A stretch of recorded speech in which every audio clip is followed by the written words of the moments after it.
Thank you for tuning in to the GSMC Soccer Podcast presented by the GSMC Sports Network. We have a great show for you today. We will be discussing Enzo Maresca's comments on the current Chelsea squad.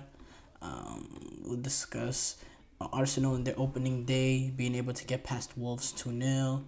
We'll discuss the full Phil Foden and Cole Palmer winning PFA awards this season or for this past season. We'll talk about Rafa Benitez naming Steven Gerrard as the best player he coached, which, he happened to be a coach at Real Madrid with Ronaldo. And make sure you stick around for the end of the show where I'll be giving you my thoughts on some of the top headlines going on in the soccer world. Before we start off, though, I'd like to say if you want to make absolutely sure your message stands out and gets featured on the show, there's an easy way to do that. Use the super chat feature. Just click the $sign. It should be at the bottom of the chat box to send in your super chat. This guarantees that your message gets on the air, and it's also a fantastic way to support our channel. We rely on your support to keep bringing you the sports content you love, and we appreciate every bit of it. So go ahead and let us know what you're thinking. Hit that super chat button, and let's keep this show as interactive and exciting as possible. And if you prefer, you can also go to GSMC Podcast. Excuse me. You can also go to gsmcpodcast.net to tip, donate, and leave a comment or question there. We couldn't do what we do without your amazing support, and we're so thankful to have you as part of our community.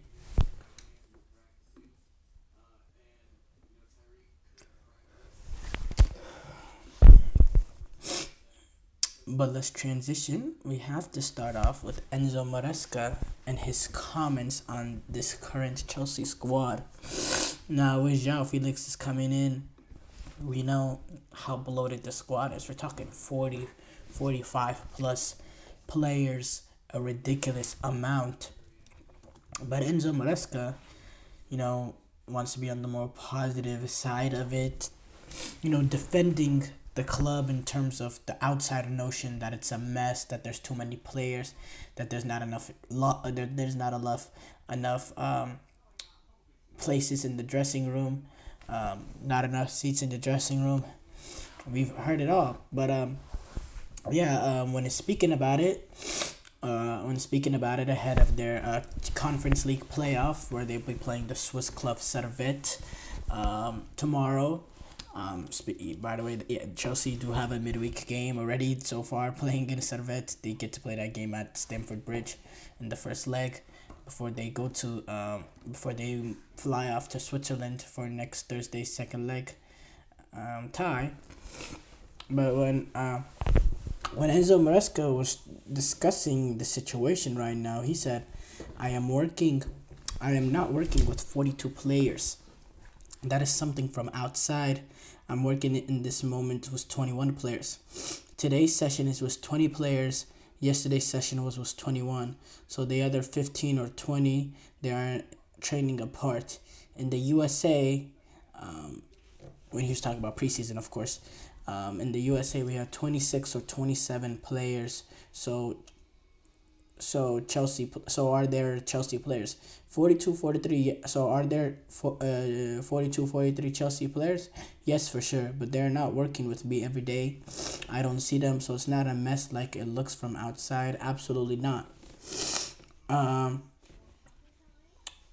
am here to take the decisions and think only the best for us. I'm not thinking about how many years contract they have. It is not my job. If they have a 6-year contract but I don't like them, they can have a 20-year contract. I don't care. I am just here to make the right decisions for the team. No more than that about the contract situation. It is not my job. When he spoke about the Raheem Sterling situation, regarding Raheem Sterling being left out of the squad over this past weekend's tie against Manchester City, he was also again. And then after that, his representatives came out with that statement that I've read now on the show that I read. I believe I read it yesterday. On top of that, he's been left out for the squad to take on Servette tomorrow. And speaking about the Raheem Sterling situation, he said, I spoke with Raheem one-to-one the day before City, and I explained to him exactly the situation. I don't see Raheem after the game. He is training apart, as I said. In case I sit with Raheem, I will tell him exactly the same thing that I already told him. I don't have anything new to tell him because I was quite clear. Yeah, it's just very interesting thing going on with Sterling. It's clear, Sterling needs to find himself out of Chelsea. He's not gonna get the. Is this the relationship is not? I don't think the relationship is scarred or anything. I just think, Raheem Sterling at this point in his career, he needs to be a starter, game in, game out, playing at playing for a club. And I think Juventus would be the perfect move for him.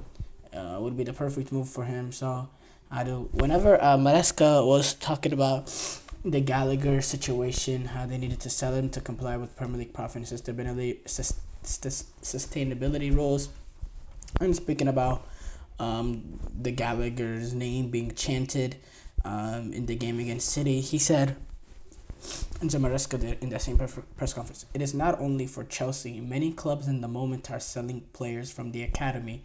That is very sad because we all love. I mentioned the other day we have Totti. He played in Roma for 20 years. It was his team, and we all love that. Now in this moment, the rules are a bit different, and sometimes you need to sell your academy players to have 100% profit, and it is the situation. Also, the rules, they are there, so we need to at least to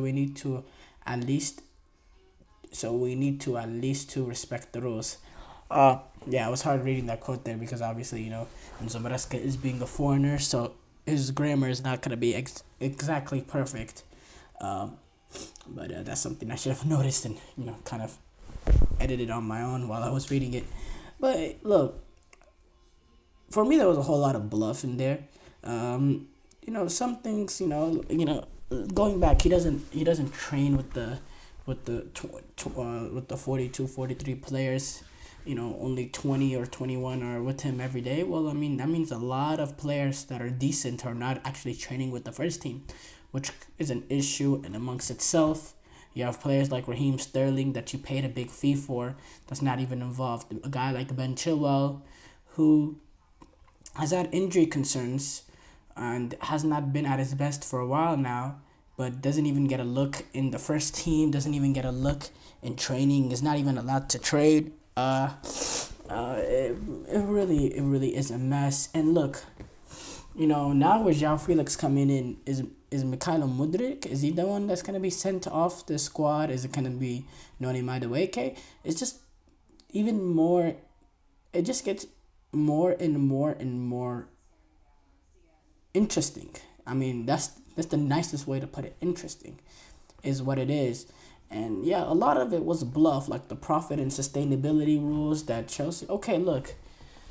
Yes, there are other clubs selling academy players, but Conor Gallagher and Trevor Chalobah has been one of their two more consistent players over the past few years or so.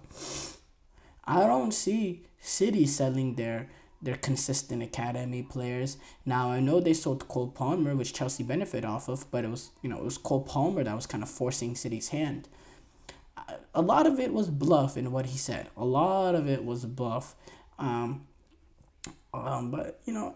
look, again, we have to call it what it is. Enzo Maresca is a little bit of a yes man at Chelsea in the fact that, it was clear they wanted to go for a lesser known manager that's willing to accept the role of being strictly the head coach and not really the manager, not being involved with transfers or any of that.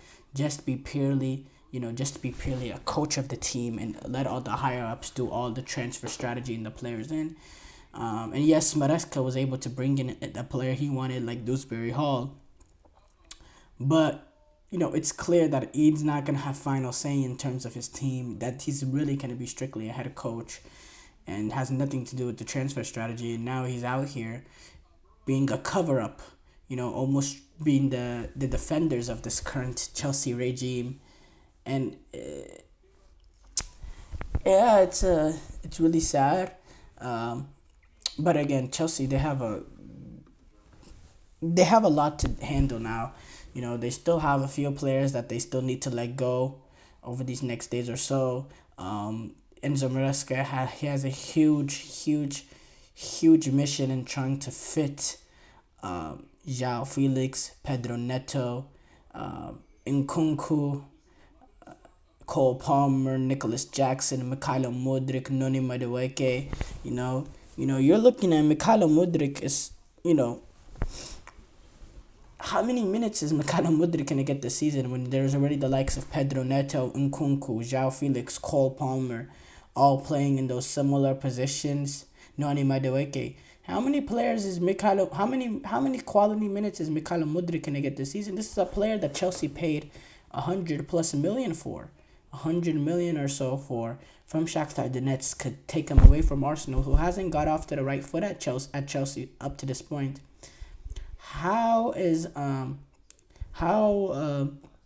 he gonna get the minute? How is he gonna be able to get the minutes and play enough games to finally find his stride?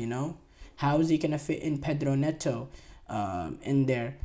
How is Nkunku and João Felix that do pretty much play very similar roles, take up similar pockets of spaces on the pitch? How are you going to fit those two players together that do it in two completely different ways, but they pick up similar pockets of spaces? And then on top of that, how are you going to manage the squad? Who's the next player to go down now that João Felix is coming up? Who are you going to drop, Who are you going to drop from the squad against, you're already having to drop a player like Raheem Sterling and Ben Chilwell,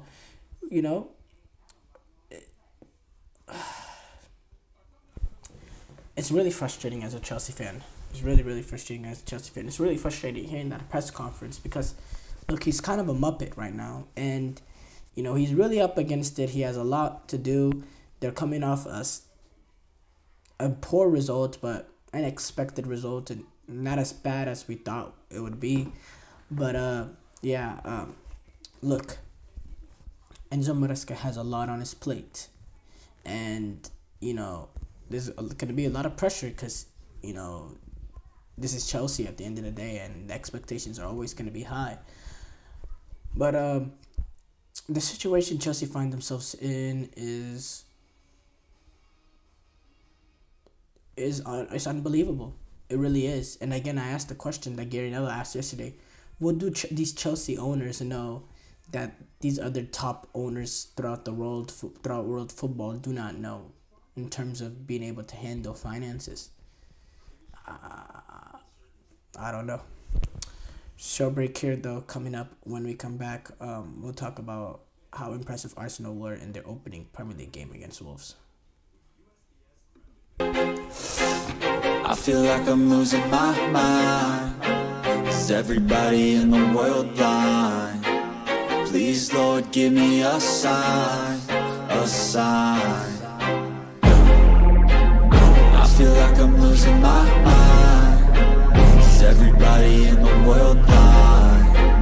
Please, Lord, give me a sign, a sign.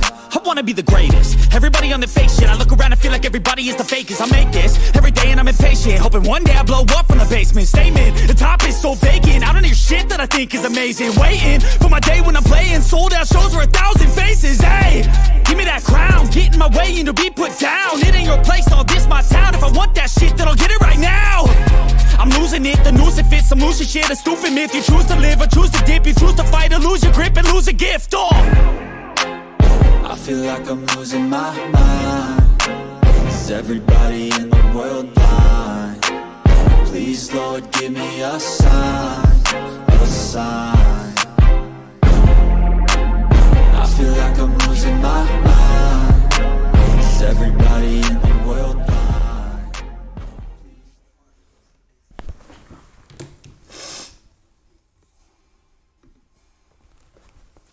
Before the break, we discussed Enzo Maresca's comments on the Chelsea squad. We move on to talk about Arsenal.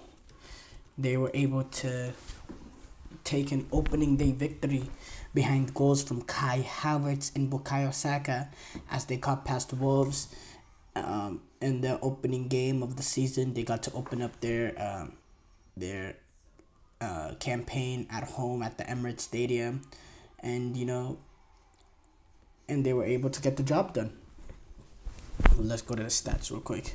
So yeah, Arsenal had double the amount of shots and shots on target to Wolves. 18 shots for Arsenal, 9 shots for Wolves, 6 shots on target for Arsenal, 3 shots on target for Wolves, 53% possession, 47% for Wolves. Overall, a comfortable victory. And look, I'll tell you what, this is a good way to start off the season.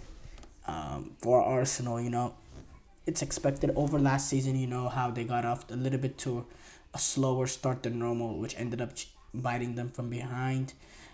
Starting off your opening day, victory, comfortable fashion, never really in doubt. Getting goals from Kai Havertz, who it was good that he was able to get on the goal sheet, because in terms of the European Championships, wasn't really at his best. Had a decent European Championship, but in terms of goal scoring, wasn't at his best. Wasn't able. They looked a little bit more deadly with Fulkrug in, and but it seems like he's found himself a safe spot in Arsenal right now.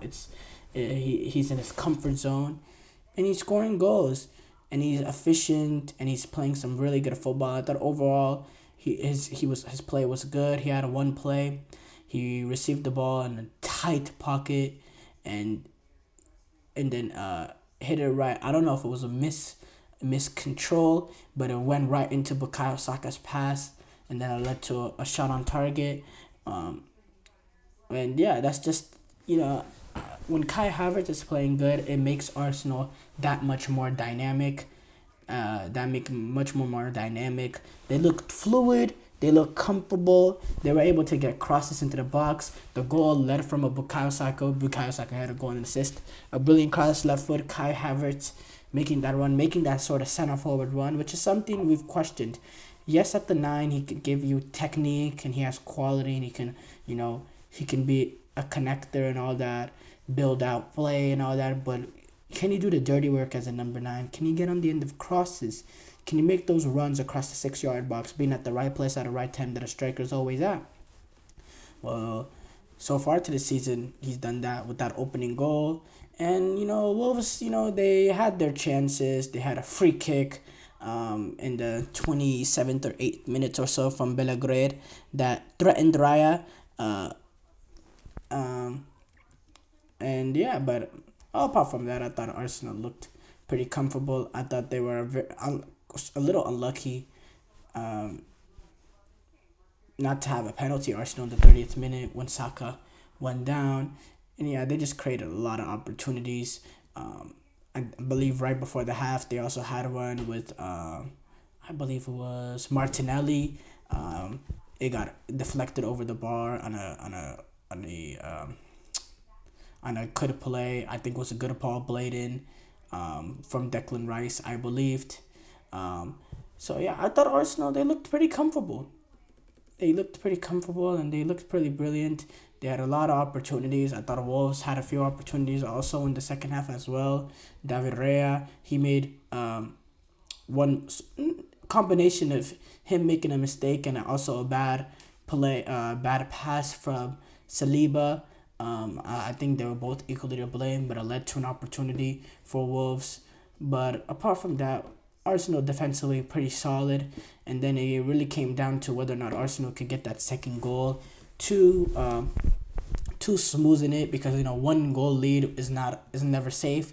And then Bukayo Saka doing what he does best, cutting it onto left foot and rockets a ball into the back net. And I have to say, watching it, I did question Jose Sa.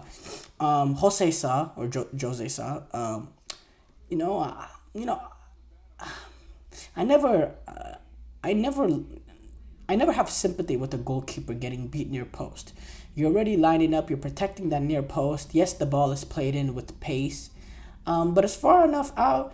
For me, he should be able to save that. He should be able to save that. It's near post. It's not exactly from point blank range. You have time to see it. Yes, it's coming in with pace, but it's not even exactly in the corner as well. I think his reaction is a little bit slow. I don't think he gets the reach on it that he expects himself. The reflex is not quick enough. For me, he should have done better there. But again, Bukayo Saka doing what he does best, cutting in on his left foot. And I guess my biggest pet peeve about people defending Bukayo Saka is people always let him cut onto his left. He always have miles of space cutting on his left. And for me, I don't really understand it. Close off his left feet. Make him go to the byline. I don't understand that, but that's something for all the left backs in the Premier League to deal with. Left backs, right? Because he's a right wing. Yeah, left backs to deal with. But overall, great start for Arsenal. And this new chase for them to battle with Manchester City, to compete for them game in, game out, to win the league. You gotta take advantage. You gotta capitalize on your opportunities. You gotta be very, very consistent. You gotta be very, very clinical. And now, yesterday they went in with the tried and tested players in terms of Saliba, Gabriel, Zinchenko, Ben White, Odegaard, Partey, Declan Rice, which allowed Declan Rice to play a little bit more in an advanced role with Thomas Partey sitting, which allowed him to create that ball, to create an opportunity for Martinelli that should have been their second at the end of the half. And then Saka, Havertz, Martinelli. But now you have the likes of Jordan Timber, who's essentially a new signing, Ricardo Calafiori, that gives you a little bit something different. We see how Mikel Arteta eases them into this Premier League campaign. Because last year he was able to gradually throughout the season start manipulating the lineups and start changing the way the team looked. I like to see how Mikel Arteta does that to keep the level of performances up there. It's a good start. They didn't play Arsenal. They didn't play to the level that they're expected to. You go back last year, they had so many games where they scored 5-6 goals. They have played at an unbelievable level, but now they're just trying to develop that sort of consistency, that sort of winning mentality that this team has. This team has that winning mentality, and you're seeing it already in the way that they started off. Look, Arsenal, they're a very good team. They're a very good team, and they're not a team to be underestimated. They have a quality now. They have depth in terms of the center backs position, in terms of fullback position. They got midfielders in there that can defend, that have quality going forward. They have the cute and cleverness of Odegaard. You got verticality from Saka, Martinelli. You got a Havertz that's found his comfort zone at Arsenal, and then you have a guy like Gabriel Jesus off the bench that can make an impact as well, playing that sort of striker position. We didn't even talk about Jorginho. That's an added element in certain games. You can bring him on, and he can control and be the composer in that midfield to give you something a little bit different. Thomas Partey. Now, the reason why he's not in there right now is he doesn't give you the athleticism and physicality that Thomas Partey has, which allows Declan Rice to drive up, drive forward, because Thomas Partey will have the athleticism to get around and defend. But in certain games, Jorginho will be important, and Jorginho will provide a different element in terms of how Arsenal want to play. So there's flexibility in this team. They can do it in multiple different ways. They have the depth now. They have that winning mentality. But the biggest thing overall is Manchester City is still there. And now they're getting Gundogan back, which makes them that much better. Man, that's the only downside that you have in terms of, if you're an Arsenal fan. The only thing you can think about that, provides any sort of negativity to your emotions is the fact that Manchester City are still there and they're not coming down. I don't expect Manchester City to come down. So for Arsenal to win the title, they're going to have to be unbelievably great to win the title. Great will not win the title. Arsenal were great last season. Great will not win you the title. Being unbelievably great will win you the title. That's just the time and day that we find ourselves in. But Arsenal were very impressive in their opening game, I have to say. The performance itself was not great. It was decent, but in terms of it being the opening game, I was impressed. Short break here coming up. When we come back, we'll talk about Phil Foden and Cole Palmer winning PFA awards. Looking for your daily fix of sports talk without having to pay for it? GSMC Sports Network is available on YouTube. Just search GSMC Sports Network. Get your fix of daily sports talk shows on YouTube, absolutely free. NFL, college football, NBA, MLB, MMA, UFC, fantasy football, and so much more. GSMC Sports Network has shows running all day long, with new sports shows starting every 2 hours. Just like on your favorite cable sports channel, except GSMC Sports Network is absolutely free. Just search GSMC Sports Network on YouTube to catch one of your new favorite shows, like the GSMC College Football Podcast, Chip Shot Football Podcast, Hoops and Heels Women's Sports Podcast, GSMC Basketball Podcast, and so many more. Check it out for yourself. GSMC Sports Network, now available on YouTube absolutely free. Search GSMC Sports Network on YouTube right now.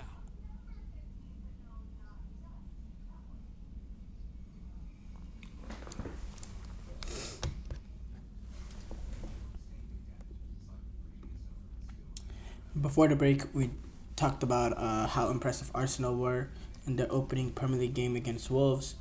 We move on to talk about Phil Foden and Cole Palmer winning PFA awards. Yeah.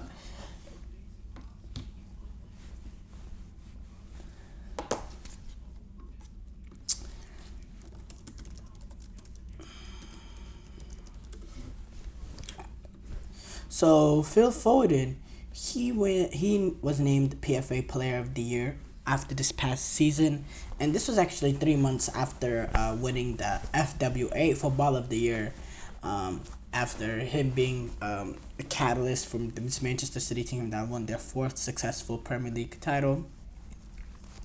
Phil Foden is actually the 4th City player in the last 5 years to be voted as Player of the Year. Kevin De Bruyne did it two years now, 2020, 21 year back to back. And Erling Haaland did it in the 2023 season. I'm trying to wonder who won the PFA Player of the Year in 2022.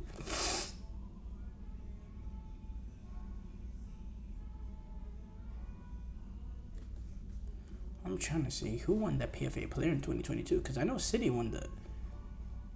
Oh, Salah, okay. Salah won in 2021, 2022. Okay, that's expected. That was the year that Liverpool took City to the final day. Okay, but Salah must have won that multiple times now, at least. So yeah, Phil Foden, he's not a stranger to winning awards, the PFA awards. He's won the PFA Young Player of the Year in 2021 and 2022. And yeah, actually, the Manchester City's women's team forward Khadija Shaw also claimed the women's player of the year. So this is something that Manchester City, they're running up Khadija Shaw, Jamaican woman international. But going back to Philip Foden, and then Cole Palmer was also announced the winner of the PFA Young Player of the Year after scoring 27 goals and registering 15 assists in all competition. This is actually his first season at Chelsea since being sold from Manchester City this past August. And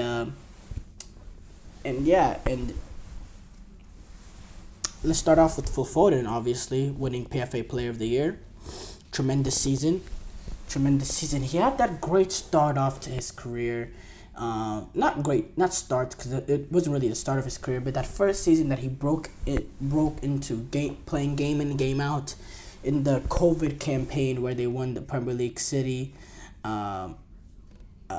remember Phil Foden, he had his magical moments. He had that great goal away to Liverpool at Anfield, that great performance that he had there. He broke himself in and he made himself permanent player into the first team. Then he had a little bit of, not slip-ups, but not as great of a season in the 21-22 season. Not to the, wasn't a really high climb. We expected him to go from where he was, that COVID season to sky high into the Mbappe realm. He didn't quite reach that. Little bit of inconsistent performance. But I say this past season, he rediscovered himself. It was an absolutely great season for Philip Foden. Not just playing as a winger, but also how important he's been in terms of him playing in midfield, in which he's really thrived at. Picking up pockets of space in midfield, being a deadly player in there. Especially with De Bruyne being down, he was very vital. Phil Foden was. He was extremely vital when Kevin De Bruyne went down. And yeah, he's an absolutely brilliant player. He's just technically so gifted. English players now, they're starting to develop these sort of technically very, very clever players that can play in tight spaces, that can pick up different pockets of spaces and be very effective. He has that wicked left foot. You go back to the goal that he was able to score against Real. No, was it against Real Madrid? Yeah. It was against Real Madrid. That wicked, and he scores those kind of goals commonly nowadays. He's just a brilliant player with some real quality, real class, and be aware because he has a real ability. And I think this is a player that's gonna be, at England, he didn't really have the performances that we've seen from him at England. He wasn't great. He just didn't look like himself. Now, a lot of the English players did not look like himself. He was playing in, the sort of role, pure winger role, but he was trying to pick up different pocket of spaces, trying to get more involved. And, there was a lot of misplaced passes. He was doing a lot of the simple things wrong. But, what we see from him at Manchester City, especially this past season, he was absolutely electric, extremely dynamic, extremely threatening, has extreme confidence, is willing to try things that other players are not willing to try. And there's just that factor with him. If he's on the pitch, you just don't know what's going to happen. And that's the deadly player is. He has a rocket shot. He has a record technical ability.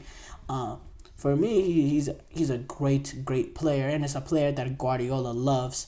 So, But let's go back to Cole Palmer now. He won PFA Young Player of the Year, which Phil Foden has done twice now. In his first real season playing in the Premier League, getting first team appearances, and he scored. And he had a ridiculous 27 goals and 15 assists in all competitions in his first season in the Premier League, or first season at Stamford Bridge. The 27 goals and 15 assists came in all competitions. And he was really one of the few bright spots that Chelsea had this past season. The quality he has in terms of, number one, I go back to him, the belief and the confidence and a little bit of cockiness, but in a good way that he had, that he didn't want to sit around at Manchester City and wait for his turn. He wanted to grab it. He had that killer will to say, I want out. I want to be able to play in a team that I can play game in, game out. And he had that sort of desire to him and that sort of mentality. And he backed himself, he believed in himself, and boy, did he pay dividends this past season, because he was extremely vital in terms of the goals that he scored, the flair he had, being able to nutmeg players and score wonder goals, being able to chip goalkeepers from the halfway line, the things he was trying, the passes, how much Chelsea relied on him, not just in terms of his goals, but also his creativity. He was vital in terms of opening up space for his teammates, picking out balls in behind, playing that sort of midfield role. And again, That's why I don't like him playing in the winger roles. He can play that sort of role, that right winger role, cutting it on his left foot, that a brilliant left foot. But if he's picking up the ball in midfield, he has more opportunities to create for teammates and also has an opportunity to create for himself. He can pick up more pockets of space that can find himself more deadly. And keep in mind, Cole Palmer, I talk about his killer will, the killer mentality. His mentality is great. And you see that in the way he came in off the bench in the European Championship final and he impacted. He scored that goal to equalize it out of nowhere. That's just him. That's just who Cole Palmer is. He's electric. He's dynamite. He was one of the few England players watching this European Championship. In the few moments Cole Palmer was able to play, you thought every time he got on the ball, you thought something could happen. He was getting past players. He was being dynamic. He was being electric.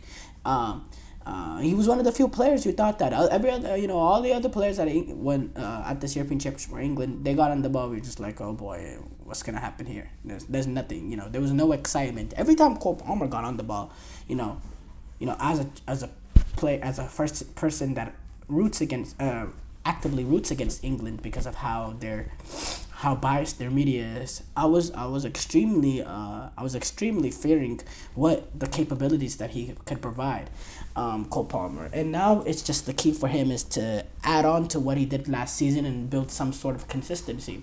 There's been some one-year wonders in football. There has been some serious one-year wonders.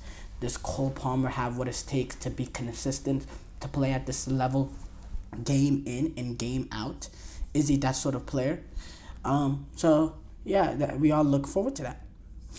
Short break here coming up though. When we come back, we'll talk about Rafa Benitez snubbing Ronaldo as he named Steven Gerrard the best player he coached.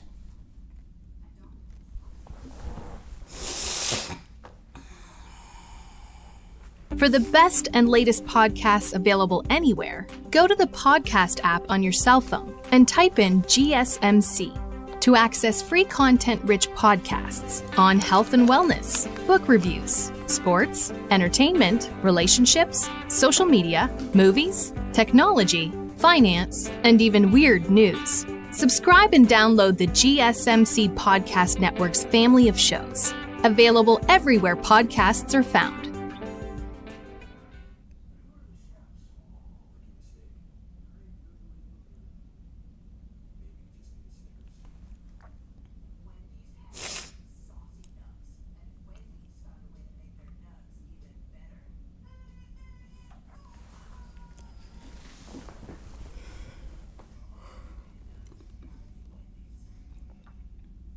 Before the break, we talked about Phil Foden and Cole Palmer winning PFA awards. We move on to talk about Rafa Benitez essentially, snubbing Ronaldo as he named Steven Gerrard the best player he coached. Now, number one, this happened on by the way, this whole interview that he did on the overlap was an extremely great watch, extremely great listen. I enjoyed it, and I enjoy a lot of the interviews that they do on that network. I have to say, they're a fantastic show. But Rafa Benitez, look, he wasn't asked who's the best player he coached. He was discussing Steven Gerrard and how what places on the pitch that he likes him playing and all that. He was discussing how he was able to fit him with certain players that were at Liverpool at the time because of his unique capabilities. And he dropped the bomb saying Steven Gerrard's the best player I coached. And I couldn't say this while I was Madrid, but now I can. Steven Gerrard's the best player he coached, and yes, he did coach Cristiano Ronaldo. He coached a lot of fantastic players. Rafa Benitez did, but he named Steven Gerrard. And look, we're gonna go from both sides of it. We're gonna go from the angle of him praising Steven Gerrard, and also the angle of him discussing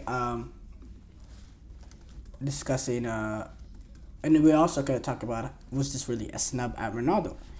But speaking about Steven Gerrard, he was a brilliant player. He was great in terms of his ability, his passing range. He had the ability played a cute and clever balls, had the short range passing, had the long range passing. He was able to do the defensive dirty work. He had the athleticism to get around it defensively. He could tackle. He could defend. He could also score goals. He could be a factor with the late runs he made into the mocks. And he played with such spirit and personality, and he really put his foot on every game that he played in. He's a brilliant player. He was a brilliant player, and his ball control, his touch, his dribble, he was able to get past players. There was not much weaknesses in his game. In fact, he could do so many things so well that it made it difficult for it made it difficult for Liverpool managers and England managers where to fit him. He just had that much quality. He could play in the center of midfield. He could play as a number 10. He could play out in wide midfield positions. He had that nature to do a little bit of everything, and it made it a little bit difficult for coaches to, in that show, Rafa Benitez talks about all about the different places that he would play him. And we know for sure the issues that Sven-Göran Eriksson had fitting him, not only him, but also the likes of Paul Scholes and Frank Lampard. But look, Steven Gerrard, he just couldn't do many things. There was just not much things that he couldn't do. He could literally do everything in that midfield position. Just the ability that he had, and then the fact that he could also, put a tackle in, and he could defend as well. Now you play him as a number 8. You leave your 6 you leave that midfielder a little bit vulnerable, because he has, it's his nature to float up and get forward because of the brilliant ability that he has, and that's just him. But he was also good defensively, and he could put in a shift. Later on in his career, he did play in more of a holding sort of role because he had those sort of abilities, and it made it a little bit easier for him to preserve his career. And we saw him do that for Liverpool as well, brilliantly as well. But yeah, there's always the debate discussing Steven Gerrard, Paul Scholes, Frank Lampard. There's always that sort of debate. But for me, Paul Scholes was out of those 3 most technically gifted in terms of he could play every single ball on the pitch. He could play in tight spaces. He was very technically gifted. He was very cute and clever. He was most technically gifted out of them, but he didn't have the physicality he didn't have the physical nature that the players like Lampard and Steven Gerrard had. Lampard, also technically a gifted player, but not quite as gifted as Paul Scholes or even Stevie G to an extent, but he had the best capacity of making the runs into the box, scoring goals, being dynamic, getting 20 plus goals in midfield consistently is an extreme accomplishment, and what he was able to do in terms of goal scoring and in terms of his late runs in the box being hard to track is second to none. Probably the best midfield goal scorer in the Premier League history. But Steven Gerrard, he had everything. He had a little bit of everything, and that's what, for me, out of those 3, he was the most complete player. And this is coming from a Chelsea fan. Steven Gerrard, he had that ability. He had that technical ability. He had that passing range. He had that dribbling. He had that ability to go forward and score. He didn't have the ability to score as well as Frank Lampard, but he also had other things that Frank Lampard couldn't do. He wasn't quite as technically gifted in terms of technically gifted in tight spaces as Paul Scholes did, but he was still very gifted himself and had other aspects to his game that Paul Scholes did not have. In the fact that Steven Gerrard was a little bit more threats in terms of scoring a goal, had much more of a defensive nature to him. So for me, when I speak about those 3, I have to give that slight edge to Steven Gerrard. They're all 3 great midfield players, but I do give to Steve Gerrard the edge in terms of, I think from all 3, he is the most complete player also. And Rafa Benitez was very forthcoming on his opinion on Steven Gerrard. Going back to snubbing Ronaldo, and that's the main thing here, snubbing Ronaldo. Look, yes, there's a lot of people that are going to say He didn't even get to coach Cristiano Ronaldo for a full year. He won a Premier League with Stevie G. Obviously, he's tied up. It doesn't matter. Let's be honest. That does not matter. Rafa Benitez, if he truly believed Ronaldo was a better player than Steven Gerrard, he would have, he wouldn't say Steven Gerrard is the best player he's coached. This is something Rafa Benitez believes, and I'm not gonna discredit his opinion or anything, because he's watched those two players play. He's seen them in training, he's seen them up close. No matter how long Rafa Benitez was at Real Madrid, he still got to see Ronaldo up close in the 2015-16 season for however long he was manager, and he came to the conclusion that Steven Gerrard was a better player. And I ask you this question: can you imagine Guardiola, Setien, Luis Enrique, Pochettino, any of these managers that has managed Messi to say, oh, Iniesta is better than him? Or for Pochettino's case, Verratti is the best player I coached. Or no, let's imagine Pochettino who's coached Messi, and he coached Messi later on. Okay, maybe Pochettino's not a bad example, but let's go,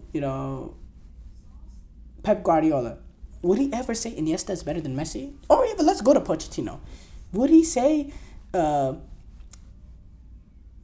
Moussa Dembele, who's happened to be a very brilliant player, very technically gifted player? Would Pochettino come out and say Dembele is the best player? No. Moussa Dembele is the best player? No. So for me, this just adds to the notion that this Messi-Ronaldo debate is as much of a farce as we still think it is. It's really a joke. It's really something perpetrated by the media to give Messi a competitor. Ronaldo is a brilliant player, very gifted, hard-working, talented, but hard worker in the way that he's been able to turn around his career.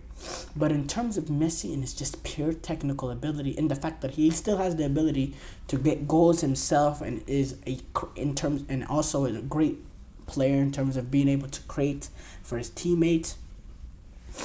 Look, for me, the Messi-Ronaldo debate is just getting a little bit old. Messi won the World Cup. Messi has 2 Copa Americas now, and I don't like doing this Messi-Ronaldo thing all over again. But it's little things like this with Rafa Benitez snubbing Ronaldo. You don't see that with Messi. How many former teammates have you seen of Ronaldo come out and say Ronaldo's not the best player they've played with? So many. Or how many former Ronaldo teammates have said Messi is better than Ronaldo? Wayne Rooney came out and said Messi is better than Ronaldo. I've heard that from multiple Ronaldo teammates now. That's something you don't hear from Messi teammates. I can't think of one actually from the top of my head, and that's something that Ronaldo fans, they need to ask themselves. Like, am I making all this up? I'm not making this up. But going back to the whole interview that Rafa Benitez did was great. Talking about the Champions League final, it was a great in-bit on that. Talking about how he was, that he didn't quite really believe, but he had to sort of fake it till he make it in the locker room when they were down 3-0, even though he didn't really believe that they could really come back. He talked about his relationship with Xabi Alonso, getting kind of grilled from his former player, Jamie Carragher, who was also involved in those teams that had Xabi Alonso, and that sort of falling out that they had. He talked about the Champions League final, of course, that I already talked about. But yeah, overall it's a great interview. So I really enjoyed it, and yeah. Short break here coming up, though. When we come back, we'll discuss some of the top soccer headlines going on in the soccer world.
Before the break, we talked about Rafa Benitez snubbing Ronaldo as he named Steven Gerrard the best player and coach.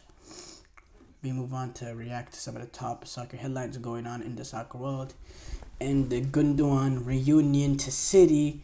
I remember yesterday discussing this. I did a whole segment on it. My main question about it was, does Gundogan want to renew with Manchester City? And it seems like Gundogan does. There's pictures of him, going to Manchester, flying out to Manchester. It's reported that City are close to a deal with Barcelona, that they're near agreement, and I think it's a good addition for Manchester City in terms of Gundogan is a player that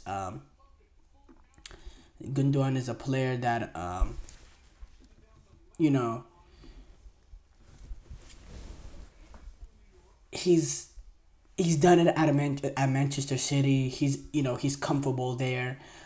He's played brilliantly well. Pep Guardiola knows exactly where to employ him. He's a very gifted midfielder.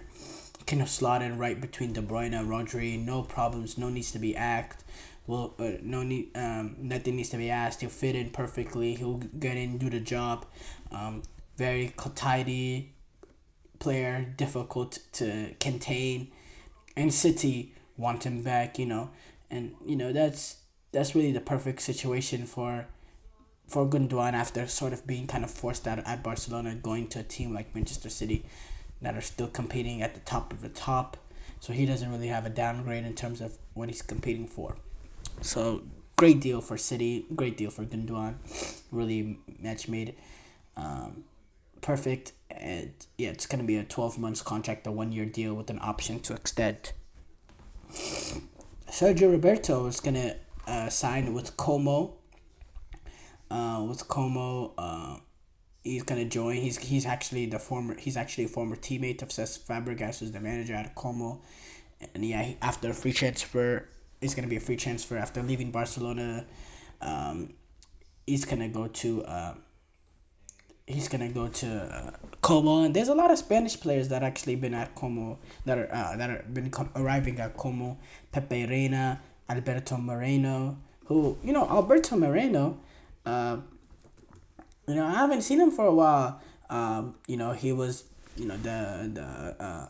at Liverpool for 5 years or so. Then he went to Villarreal. Now he's gonna be at Como. Nico Paz is also set to join Como. They've also added the likes of Varane as well and Andrea Belotti.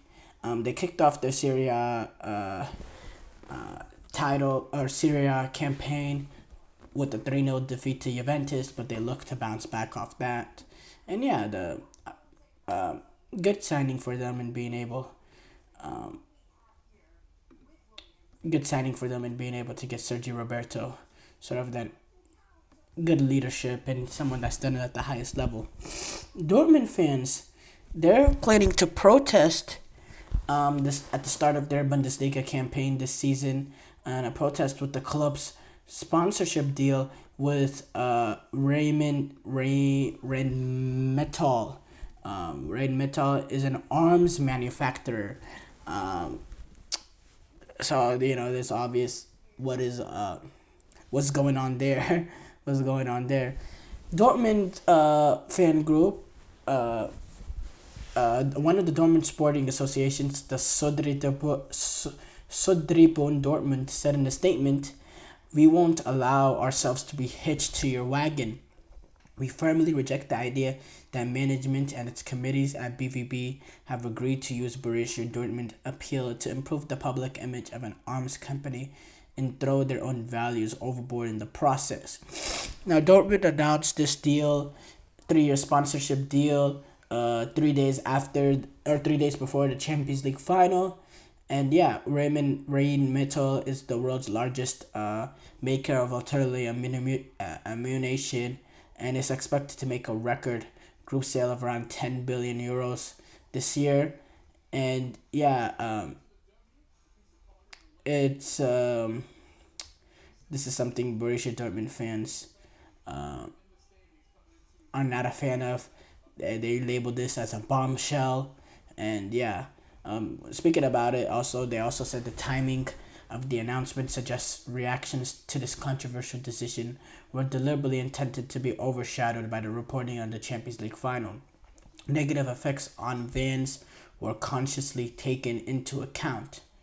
Sudri Tribune appealed to all their Dortmund fans that are going to their Saturday match when they kick off at the playing at the Yellow Wall at the Signal Iduna Stadium. Sud Tribune wanted all the fans that are going to that game to make their opposition to this deal known. Please, when speaking about it, they said, please prepare signs and or banners with which you can express your criticism at the start of the second half. Dortmund's chairman, Hans-Joachim Watzke, defended the deal saying, previously he defended the deal saying, when we see every day how freedom must be defended in Europe, we should deal with this new normality. So it's interesting to see how these protests can go. I love when fans want to stand up for their voice. They deserve it, especially in the Bundesliga. There's no majority owner, it's the 49+1 sort of rule in terms of, fans being owners, predominant owners of the teams. And yeah, I think the fans will make the noise, and I think they'll be heard. I think in the Bundesliga, they respect the fans' opinion and the fact that you can't have majority owners. They're all, majority owned by fans. So that's going to be an interesting thing to see. Barcelona, they're weighing up a move for Federico Chiesa. They're working against the clock to sign as this new as the transfer window will close soon. But yeah, Chiesa is emerged as one of Barcelona's options since they weren't able to get Nico Williams to go. So we see if that deal will be able to get through. Apart from that, no real breaking news that has happened. I haven't heard much on transfers. Much on transfers right now. We're just waiting for a few to get through. Columbus Crew LAFC, they advanced to the Leagues Cup final. Barcelona are considering selling Christensen. Marino to Arsenal is getting a little bit closer as the Real Sociedad chief takes a step towards completing the deal. The Gunners and Real Sociedad have been talks over this deal throughout this summer, but the negotiations really took the next level this past week, and now it seems like this transfer is very, very likely, and they left out Mikel Merino out of the squad in their opening La Liga game in the season against Rayo Vallecano, which they lost. There must be a clear reason for that. Mikel Merino is one of their more important players, so it seems like he'll be able to. He'll get that move to Arsenal. He has that sort of good technical ability. He also has height that makes him a threat in set pieces. He'll be a great in terms of connector of play. I think he'll fit in playing with Declan Rice and Martin Odegaard. Provide even more depth to the team. So yeah, I think if that signing will get through, I think Mikel Merino will be one heck of a player for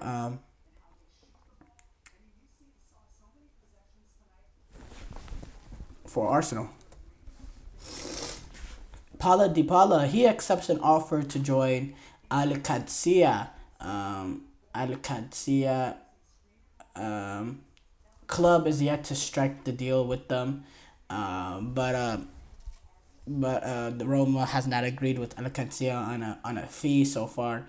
But it seemed like Paulo Dybala, he's made the decision to make this move. He's gonna have he's gonna make that a ridiculous amount of money that Saudi Arabia can provide for you, and I don't think Paulo Dybala. I'm not saying his career is over by going to Saudi, but really from the quality he had, I don't think he reached the level and heights that I expected a player of his ability to do. When you see what he's done in his club career, he had some decent years at Juventus, but didn't really take that next level at Argentina. Just never find a way to fit in with Messi was constantly neglected by the Argentinian managers, not just Scaloni, but also who was their crazy deranged manager at the 2018 World Cup? What was his name? He was also the manager of Chile. Man, what's his name? I remember his face. He has a bald head. I know his name. I know his name thoroughly. He coached at Marseille, I believe, as well. I forgot where he's at right now. Oh, man, I'm not ending the show until I get his name. What was his name? Oh, Sampaoli, Jorge Sampaoli. Yeah, he didn't get into the team with Sampaoli was managing, and Sampaoli is actually now the coach of Flamengo. Or no, he's not. He's not even the head coach of Flamengo. He's currently not coaching anymore.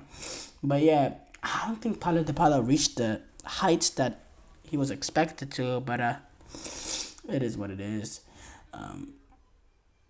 No, it's the end of the show, actually. Thank you guys for tuning in to the GSMC Soccer Podcast, presented by the GSMC Sports Network. Your support means a lot to us, so please remember to subscribe to the show and leave a positive review. It really does make a difference. We also invite you to follow us on Facebook, Twitter, TikTok, and Instagram for more content and updates. So thank you once again, and have a wonderful, wonderful day.